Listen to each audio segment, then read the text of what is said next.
enjoy the film. You want butter on your popcorn? The theater will be ready in a second. Hello, welcome to the podcast. It's just me and Henry right now. We're just killing time. How has your day been, Henry? It was fine. It was fine. Nothing really like good or bad happened. Yeah, nothing really of note. There was that like one guy who was he was dressed as a pirate. Mm-hmm. He was harassing all the other desks. Lacey didn't want to deal with him, so she just sent me out onto the floor to kick him out of the theater. Sure. He did not take kindly to that. He actually wrestled me to the ground. Oh, no. And threatened to take my booty. And yeah, it took me a good solid 20 minutes to get him off of me and out of the theater. Where You were just underneath a pirate for 20 minutes? I mean, I wasn't underneath him for 20 minutes, but I was wrestling with him for a good 20 minutes, yes. Wow. No, you are, you scallywag. Oh, Greg there's is Greg. here. Goodness, that pirate guy, he sure gets around, doesn't he? Is he still here? Yeah, he's still down there. He came I offered back? him a job. Wait, what? Well, all right. How you guys doing? What's happening? Is the pirate gonna work here? Yeah. Oh, God. It's already starting. Here, Greg, yeah. we didn't announce. Why don't you announce your let's call it good news? I am now an owner of a theater. This theater. Namely this one, yes. Wow. Take that, world. Take I that. own you. Whoa. Mm-hmm. What a Okay, weird then. turn of events. I know, right? I guess that was noteworthy. I could have brought that up as something that happened today. That Greg bought the theater? What Yeah. were you guys talking about? I'm sorry, what? We were just catching up on each other's day, and Oh, Henry that's said wonderful. nothing particularly good or bad happened, and then said he wrestled with a pirate for 20 minutes. Yeah. Wasn't that guy great? That guy is a pirate. Yeah.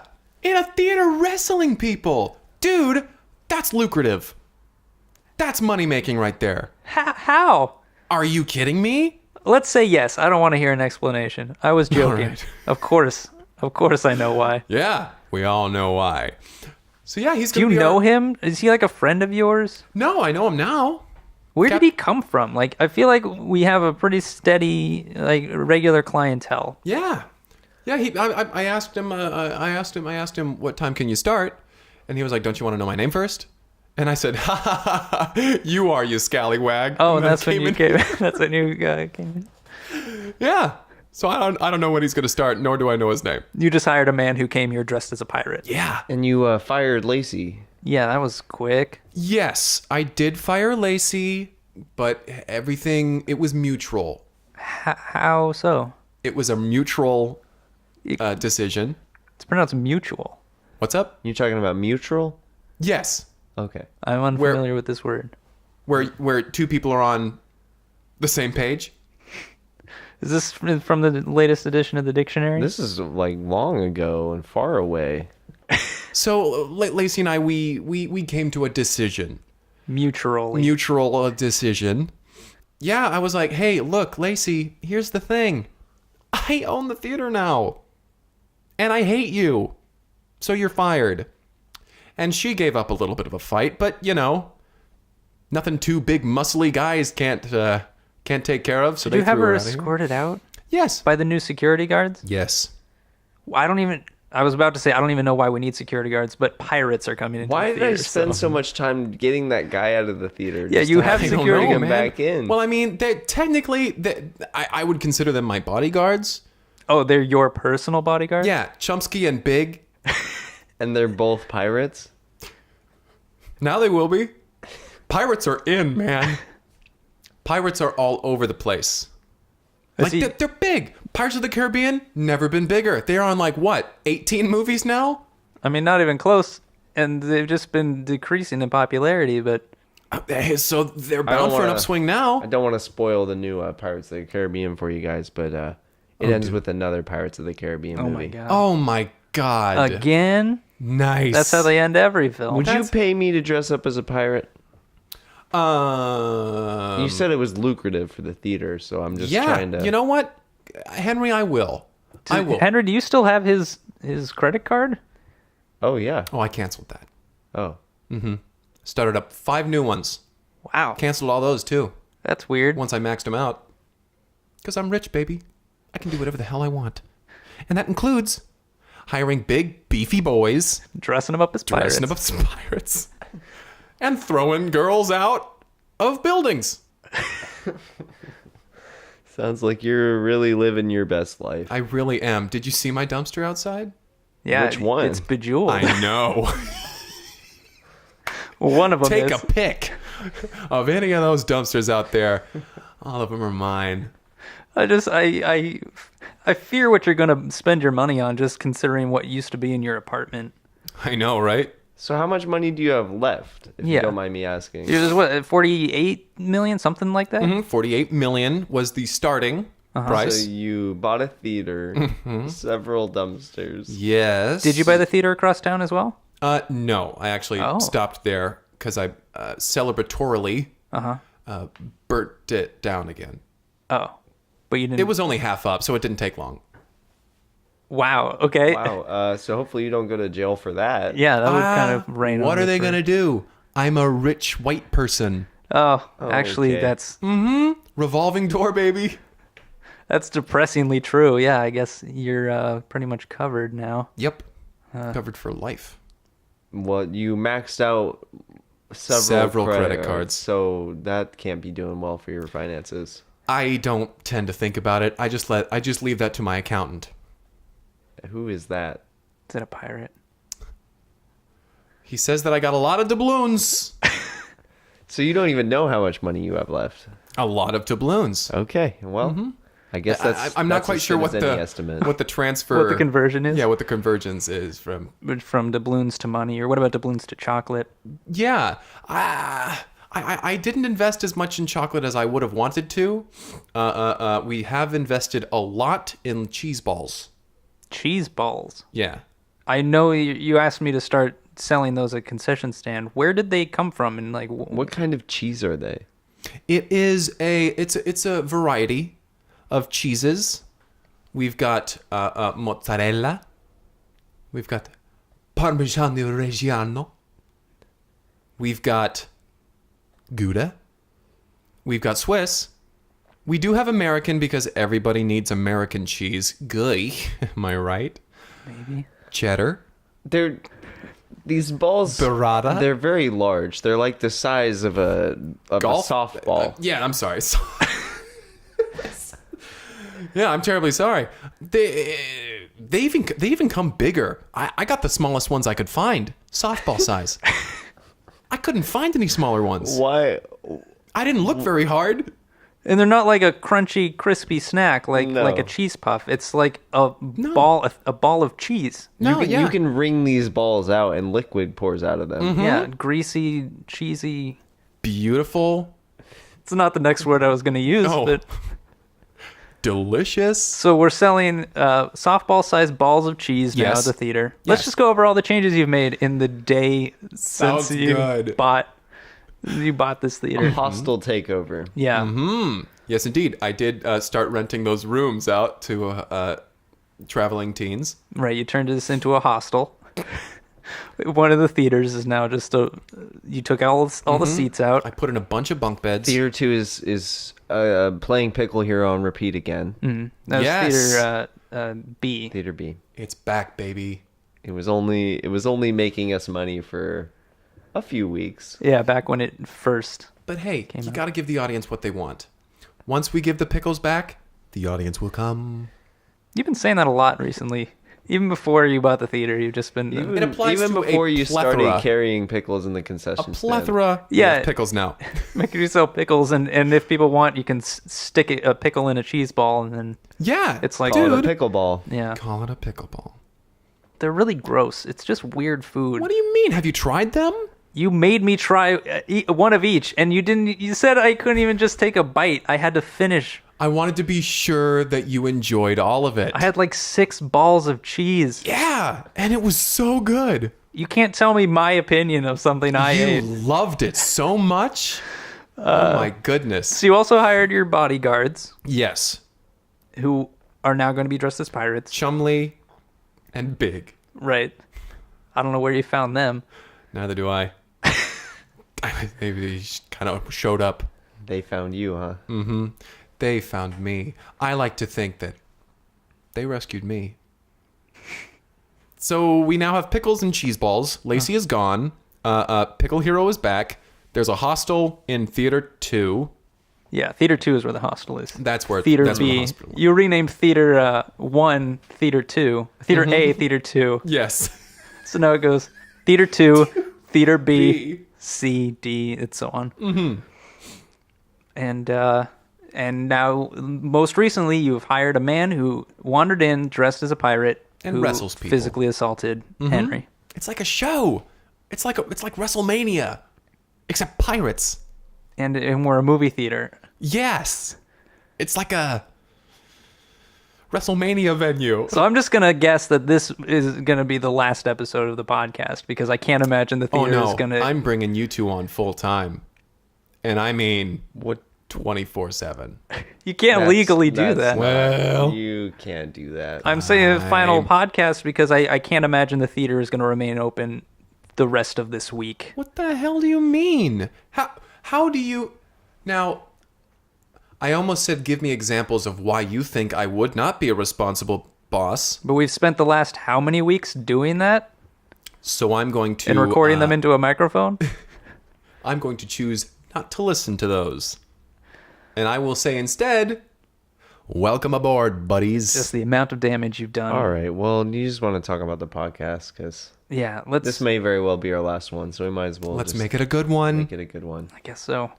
Hello, my name is Kyle, My name is Greg. I'm Henry Harrison. and welcome to Break Room at the Cineplex. Hey! We're going to talk about a movie that we watched this week. Would one of you like to get this ball rolling, this cheese ball rolling? Yes, very good. We won't be in a pickle with this one. This movie was entitled The Chair He Loved. The Chair He Loved. Beautiful little film. Very stylized film.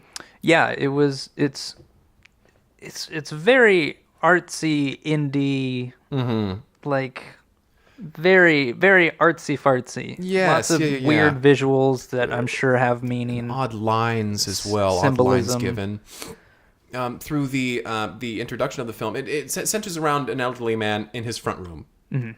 We see through the opening sequence that this house has been like everything for this man. He raised a family. He had a wife. He had kids and everything, and they built this home together. Yeah, all this is done with a like a light piano Yeah. soundtrack in the background, intercut with a flower growing out of the ground and wilting. Immediate symbolism. Yeah. Oh boy. This, my understanding is that this was a college film student's Really? final project that he managed to get distribution somehow for it. Good for them. But it was definitely a Experimental. Experimental is a good word and for it. a little heavy-handed. But, Yeah. but bit yes, much. so we start off with this montage of this couple building a home and growing old together. Yeah. The movie turns from being in full color to black and white. Like as they age and the neighborhood around them changes, we can see through the front window the neighborhood's changing and the flowers wilting. Right. It slowly turns to black and white. Yeah, it's another artistic choice. And the man and the man enters. The music kind of fades out, and the man enters. We should be clear, he doesn't have a name. He's doesn't have called a name. The Man. In Yeah. the credits, he's known as The Man, and I think it's Yeah, geez, so much about this some film just makes me roll my eyes. very but college student-esque. And so he comes into the front room and he sits in his lazy boy that's there, the big comfy chair that's there.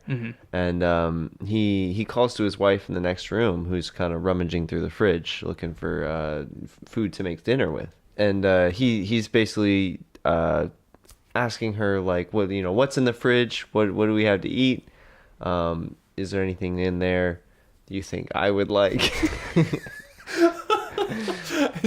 And she yells back, Quit crying to me about what you want to eat. I'm gonna make you something and you're going to eat it. And he looks up at the ceiling and he does one of these "why me" type of things.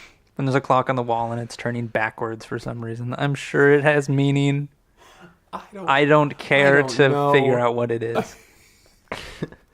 And so he gets up, he gets out of his chair. He was only there for the conversation. And so he stands up to turn on the TV, and it's having some trouble, so he's like smacking on the top, fiddling with the rabbit ears on top of the TV. Yeah. And at this point, he's standing adjacent to a lamp, and so half of his face is illuminated.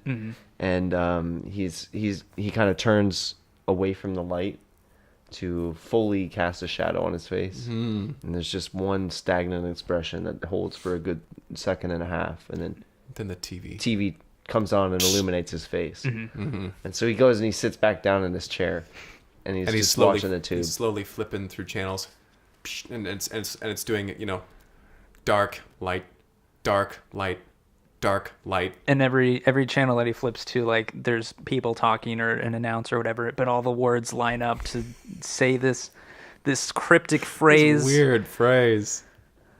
Do you remember what it was, Greg? Oh boy, if there's one thing I remember, it's cryptic phrases. We see that the students all came forward and they discussed that they were not happy with the things that were happening in their schools. And he stays there.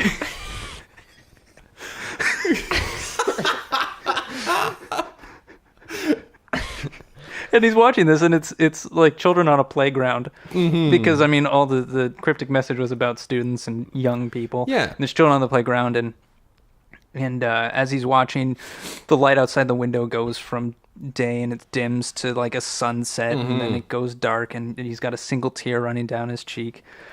Then we hear from the kitchen. I can't think of anything to make. We're going out. So they smash cut to a diner scene. And he's staring at his cup of coffee, which has an ice cube in it, and it's slowly melting. And he's watching the ice melt. And there's rain hitting the window. And it's kind of just like a time lapse of him sitting at this table and Customers people moving coming and around him going. very quickly, and him just sipping slowly on his cup of coffee. It's a great visual. Yeah, it really is. I can really I can see that again in my mind as we did see it in real life. His wife comes and sits down. Did you order for me? Yeah, she's the one thing that's a little out of place. Everything's really artsy and she's just pretty. It was, it's a student film. They can only afford to cast what people they had. yeah. And if you watch in the credits, she has the same last name as the director. I'm like 80% sure that's his grandmother. But working with limited budget, limited resources. I mean, what are you to do? What are you to do? So she sits down and she says, "Did you order for me?" And he says, "No, dear." And so she orders an eggs Benedict, and The waiter, the server comes up and says, "May I get you anything?" Very weird inflection. Very weird inflection. And so he asks them for their orders, and only she orders. He's like, "The coffee's fine for me," and she's like, "Could I get an eggs Benedict? 2 sides of toast and a raw egg on there."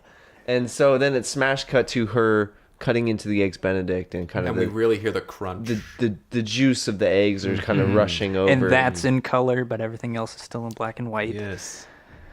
Cut to a shot of looking up at the eggs, and we see the man's face above the eggs, and he's thinking about how eggs represent birth and youth, and I assume. And this is intercut with like footage of maggots and like a dead body just kind of crawling around and eating and like decomposing this dead body. And then smash cut to the egg, her kind of eating it, little dribble coming down her face of the egg.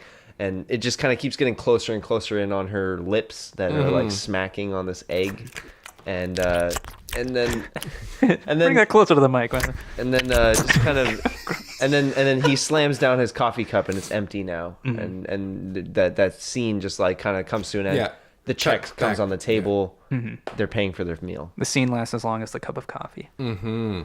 So they're driving home. He's driving the car, and it's got the street lights going past. And it's all Rain very... slapping the window and Yeah. the windshield wipers working.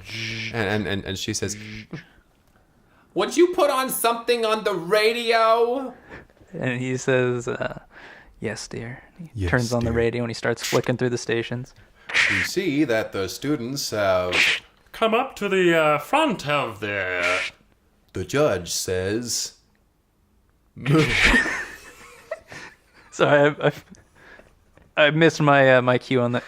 Moo was Moo. a different channel, and he stays on that one. Gotta stay on top of this. Sorry. Kyle, come on now. So they listen to the radio of just a guy making animal noises for a while on the way home. And they park their car. Who knows and what that's supposed to mean? Sure, it means What does it mean? And so they're slamming the car doors, and they're making their way inside. His wife enters first, and the man is just kind of standing in the driveway, and he's looking at the garbage cans on the side of the street, and the pitter patter of the rain just kind of slapping the top of them and dripping off into the gutter. Yeah. And we get this really, like, I don't know, it's again an artsy feel to it where we're kind of witnessing the waters flow and into the gutter. And a piece of garbage falls off of the garbage can, and we start to follow that for a little bit down the gutter into the drain. All in super slow motion with the sorry, with the droplets, and they're hitting and splashing up, and like it looks fine. Yeah. But it's just more. It's just layer after layer. And then another smash cut. He's closing a window and locking it from the inside, and just turns around. His wife is sitting in his chair, and she's like, "You don't mind if I take a nap here, do ya?" And he says, "No, that's dear. that's all right." And so he goes and he sits on the couch on the other side of the room. He's sitting there, and he's just, you can see he's shifting, and he's not comfortable, and he's just looking at his wife in the chair. And She's snoring and just asleep.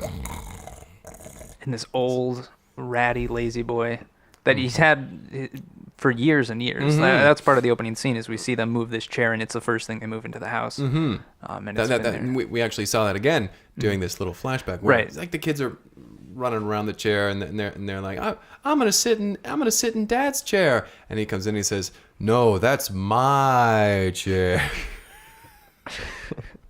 A weird inflection again. Weird inflection. He's not the best either, acting wise. So he's watching his wife sleep in his chair, and the snoring is getting louder, and it's just like wearing on him. And so he eventually and it's working in tandem with the ticking of the clock. we get that sort of like A fly starts to fly around the room, and you can hear it very loudly. all these sounds are closing in on him, and he's just staring kind of off into space. Bead of sweat comes dripping down from his forehead down the side of his face. And he suddenly jumps up and yells, "Quiet!" And his wife wakes up and says, "Oh, can you be quiet, or should I move to the other room?" And he's like, "Well, you can go to sleep now." Yeah. And so she goes into the other room. She gets up and she goes to the other room, and he goes over and he sits in his chair. he kind of strums at a little spring that's poking out to show the wear and tear of this companion he's had. And so he touches the spring, and it springs. And then we see the moment in the past where that tear happened. He starts reminiscing again about this chair.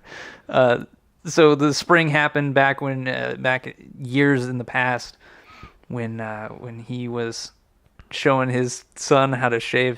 She's showing his son how to shave. On the chair. Yeah. He was sitting Right. on the. It's they didn't own a mirror, so they were in front of the TV. It's off, so they're just in the reflection of the TV. And Right. he's like, "So you want a nice clean strokes, apply even pressure all the way." Oh no! And he drops it, and it just slices the chair right down the side. The spring Springs out, and he's like, "It's okay, son. We can still can sit. fix this. It's okay to sit in this chair still." Even though it's a little damaged, I still love it. Which again, I rolled my eyes like. what the hell is that supposed to?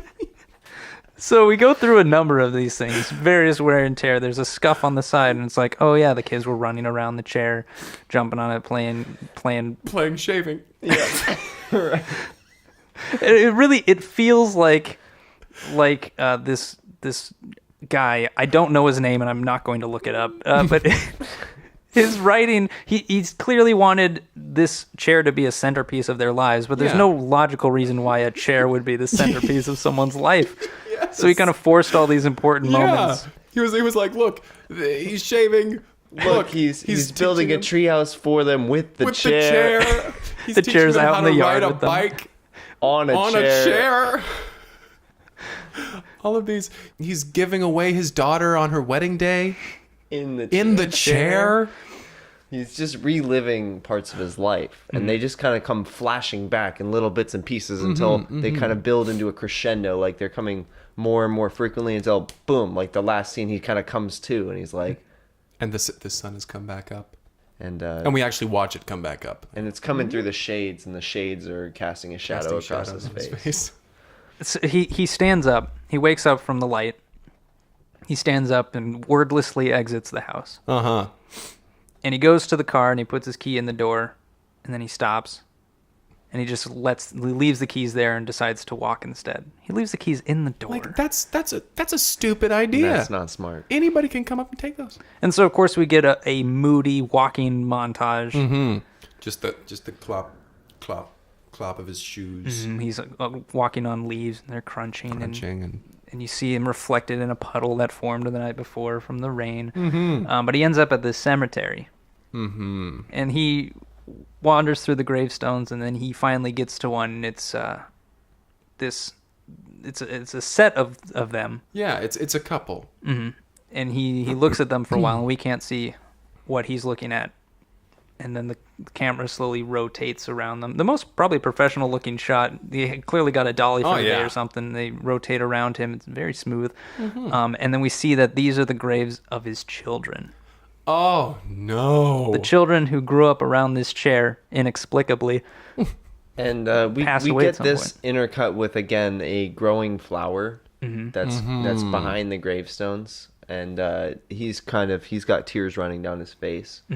Blank expression, but tears are running down his face. Yeah, the flowers have grown behind, and then in the close-up, then a lawnmower comes by and chops them short. Chops it off. And that's And he falls to his knees. we get like kind of a glass breaking sound, and he kind of falls to his knees, and he reaches into his coat, and he pulls out a gun, and he's just kind of sitting there contemplating over the graves for a while, the tears running down his face. Then there's like a tree silhouetted against the black and white sky, and then there's like a city skyline and like a cloud. And then, like, there's a bird that is flying. It, like, flies down to the sand on a beach. And then it comes back to him with the gun against his temple. Then it cuts to black. And we hear a gunshot. And then he wakes up because it was a dream. And you see him slam his alarm clock, which is going off, which is just gunshot noises. Again, what is this supposed to mean? It's symbolic. It's so good. And he goes downstairs and he opens the refrigerator door. We get the shot from inside the fridge of him looking. He grabs some milk, closes it, and he comes into the living room, and his wife is sitting in his chair, and his two kids are sitting on her lap. He's holding the milk carton still as he walks in the living room, which is another thing where it's like, clearly this is a visual he wanted, because on the milk carton it says, "Have you seen me?" And it's a picture of the man. And it's just in frame enough for you to notice it, because I'm sure it's a metaphor for something. Jeez. And he is just standing there, and he drops the milk, and the milk crashes to the floor, and that's the end of the Starts movie. to seep into the carpet. And then and it we holds see- on that shot of the milk just dribbling out into the carpet, and the credits roll slowly over it. And we see in the background the chair. The chair he loved. The chair he loved. The chair he loved. Did you guys have any favorite parts? Nope, none No, whatsoever. I mean, it was kind of wow. Now, okay. It was kind of cool, though, wasn't it? I will say this. Some of the visuals on their own were neat, but they were in service of what exactly? Yeah. It was all visuals for the sake of visuals. What rating would you give it? Oh, man. I'd have to give this one like a 20. What? Because it was so, like, I understood it. We just spent the whole time shitting on this film. Yeah, but I mean, if you guys didn't get it, I don't know what to do for you. 8 out of 10. I guess I'm going to be in the minority on this one. I'm going to give it a 2. Wow. It gets those points for the neat visuals, He but didn't like get it. You didn't get it. you're also saying that you got it and therefore you liked it? I mean, what can you say other than you don't get it? Yeah, if you don't get it, that's okay. It's okay to be stupid. I feel like we've taken a turn here. It felt like we were all on the same page for I a think while. we are on the same page we are. here. We're all on the same page here. Sure, let's say we are. Okay. It was mutual. All right. So you can reach out on Twitter. At Gmail. No, God. Dot shrimpies. Podcast. If you'd like to submit a film for us to review, you can do so on Twitter at Cineplex Podcast or via email at cineplexpodcast@gmail.com. We'd love to hear from you. And if you'd like to see a movie in Timberdale, come on down to Gregory Q. Basil's Theatrical Experience Cineplex. Oh, that's what we're going to call it now? Just I would came up say with it. do it within the next day or two because I'm not sure how much longer we'll last. Do it within the year because we'll be around forever. Or at least a year in your mind. At least a year. I mean, You should don't take incorporate too that long in to the get out title, here. I yeah. mean, yeah. Who knows? Next week I may change my mind and have this place go in a completely different direction. Great. Yep. So come wrestle a pirate. Come wrestle a pirate. Come get roughed up by some beefy pirates at Gregory Q. Basil's Theatrical Experience Cineplex. Wow. I'm surprised I got that again. Yeah, I might have been setting you up to fail on that one, but No. Greg, you surprised me. You're welcome. It's not a compliment. Thank you. Well, if this is the final episode, thank you for listening. Good luck. And good night. And good night. Henry Harrison.